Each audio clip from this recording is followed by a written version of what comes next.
We all know that American Truck Simulator is expanding fast, and since it released back in 2016, SCS released a total of 16 map DLCs. In just a few days, Louisiana releases, bringing that number up to 17. Now, all these maps are in fact US states, and until recently the path SCS took was very predictable. They started on the west coast and rapidly moving east. About a month ago, British Columbia announcement took us by surprise, officially confirming what many speculated. American Truck Simulator is no longer just about the USA, but about continental America. As you'd imagine, the fanbase was ecstatic, praise and excitement filled the forums. But what if I told you, the expansion north isn't just about making Canadians happy. You see, a parallel expansion between Canada's 10 provinces and the 11 remaining eastern states in the lower 48 gives SCS Software something far more valuable than our appreciation. It gives them time. Time they desperately need in order to figure out a solution to the biggest problem American Truck Simulator still hasn't solved.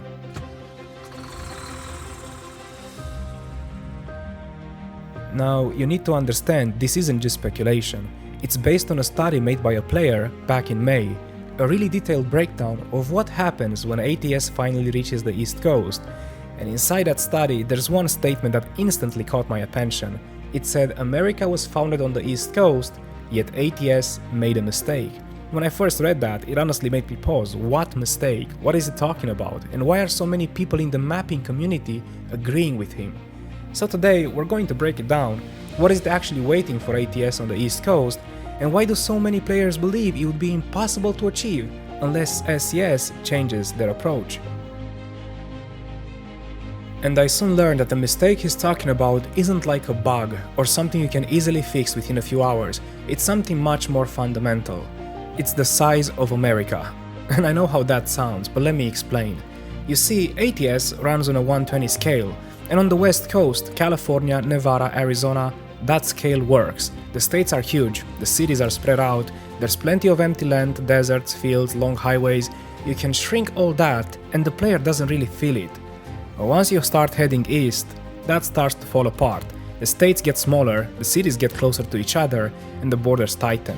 And one day you reach a point where the cities are actually bigger than the states they're supposed to fit inside. That is essentially the core problem here. At the 120 scale, the East Coast simply doesn't fit.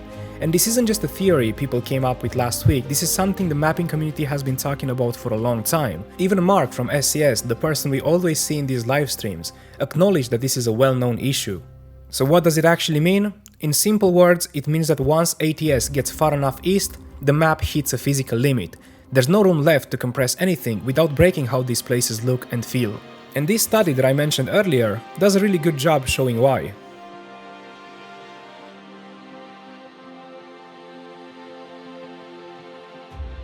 So let's talk about the cities, because this is where the entire problem becomes obvious. On the west coast, SCS can shrink cities down and nobody notices. You compress LA, Phoenix, Las Vegas, and it still works. There's enough desert and open land that the scale hides the cuts. But on the east coast, there's just no empty space, everything is connected. And the size of these metro areas compared to their state sides is on a completely different level. This is where the study hits you with something pretty shocking. New York City alone needs around 30 to 40 square miles of drivable, recognizable city to feel even remotely believable. And ATS only has room for less than 5. 5 square miles for the entire NYC area. So to kind of visualize this, if you tried to build New York at the 120 scale, you wouldn't get Times Square, you wouldn't get boroughs, you wouldn't get to see bridges, tunnels, you'd barely get a few blocks. The skyscrapers wouldn't even make sense because the city around them would not exist. And as if that wasn't bad enough, it doesn't stop here. The Northeast isn't just a big city, it's a wall of them. Philadelphia, Newark, Jersey City, Baltimore, Washington, DC. In real life, these places blend into each other. Long before you leave one metro area, you're already entering the next. But in ATS, you have to shrink every one of those in tiny islands with highways in between them, and there's simply no space to do that. Now that's why the study calls it impossible. Not because SCS cannot model the cities, not because they wouldn't want to, but there's physically no room in the game's scale to place them. For an even better understanding, let's quickly talk about why ETS2 doesn't have this issue. Naturally, a lot of you ask the same question, but ETS2 works fine, why is ATS any different? Well, Europe and America aren't the same. In ETS2, most cities are old, compact, and tightly designed. European urban areas were built long before cars even existed, so you have these narrow streets, small city centers, and suburbs that barely spread out at all. So when SCS shrinks a European city down to a tiny footprint in ETS2, it still feels believable. You can compress Berlin, Paris, Vienna, and even though they're smaller than reality, the overall shape still works. But the United States, it's the exact opposite. American cities sprawl, and not just by a little bit. They stretch for miles of massive suburbs, huge interstates, giant industrial zones.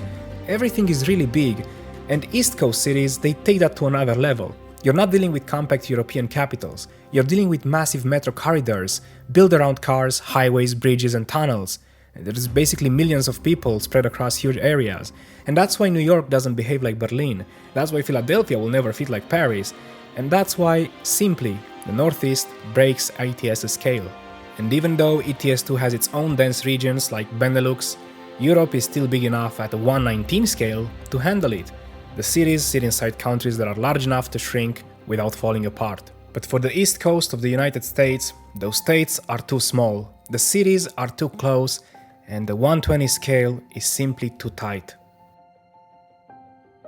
So we talked about the cities, but there's another part of this that's just as important, the borders. Because even if SCS somehow compresses every East Coast city down to a tiny believable footprint, there's still nowhere to put them, and this is the part most players never talk about. You see, in ATS, it's not just the cities that are shrinked, it's the states.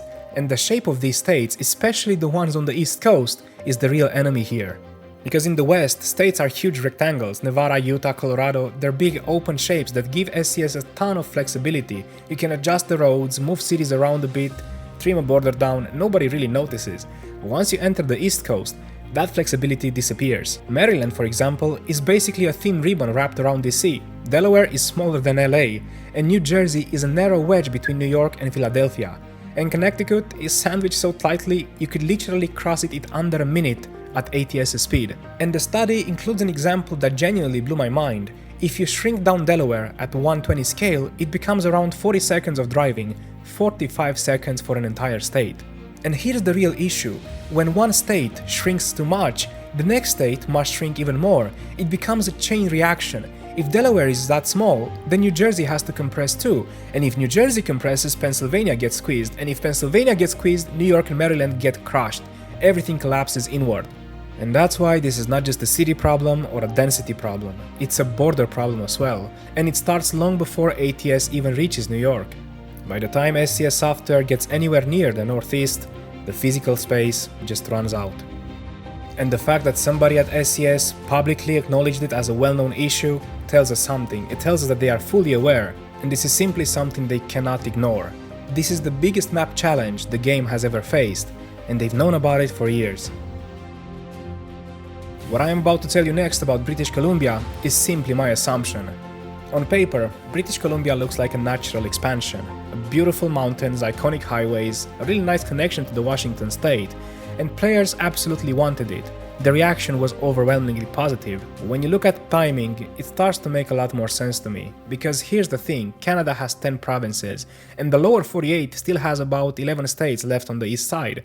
So if SCS expands both at the same time, one Canadian province, one US state, back and forth, they can effectively delay the moment ATS actually enters the Northeast.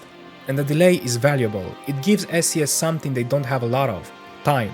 Time to test new ideas, time to evaluate new map projections, time to figure out how to represent cities that are bigger than the states they're trying to fit in. So for SCS, I believe that the West Coast and the Midwest have been easy compared to what's coming. SCS hadn't had to face anything like that yet. Once you hit places like Maryland, New Jersey, Connecticut, all those mega corridors along the I-95, you can't just do what you did before. Now again, just my assumption, but British Columbia might be more than just a fun expansion. It might be a buffer, a chance to slow down the path east and gives developers breathing room to engineer a solution before ATS reaches the part of America it simply wasn't built for. And as far as the solution, what could actually SCS do? Well, there's no magic answer, there's no silver bullet here, but there are a few paths they can take, and the community has discussed them. They could maybe adjust the map projection. It wouldn't be geographically perfect, but ATS has never been about geography. Maybe a hybrid scale. The possibility of having a 120 map in the west and maybe something like a 115 or 110 in the east. It sounds extreme, but again, ETS2 has done it in some regions. The challenge would be making the transition smooth. It's technically not impossible. Cutting the suburbs, keeping the core, and the option nobody will support, less details. Finally, that's the simplest option, but also the least likely. SCS could just accept that the East Coast cities will be tiny, a few roads, a bit of a skyline, and that's it. But realistically, players wouldn't accept it. And neither would SCS. They've been showing up quality, and that's what people expect. They've raised the bar too high to back down now, and all these other states, from ETS2 and ATS, just have a high standard. So one thing we know for certain, when ATS finally reaches Northeast, we will almost certainly see changes, and I truly think that once they apply these changes, ATS will enter a completely new era. So rest assured, the East Coast isn't the end of ATS, it's the point where it grows into something bigger. And as always, until the next time, stay safe on the road and keep on trucking. Cheers!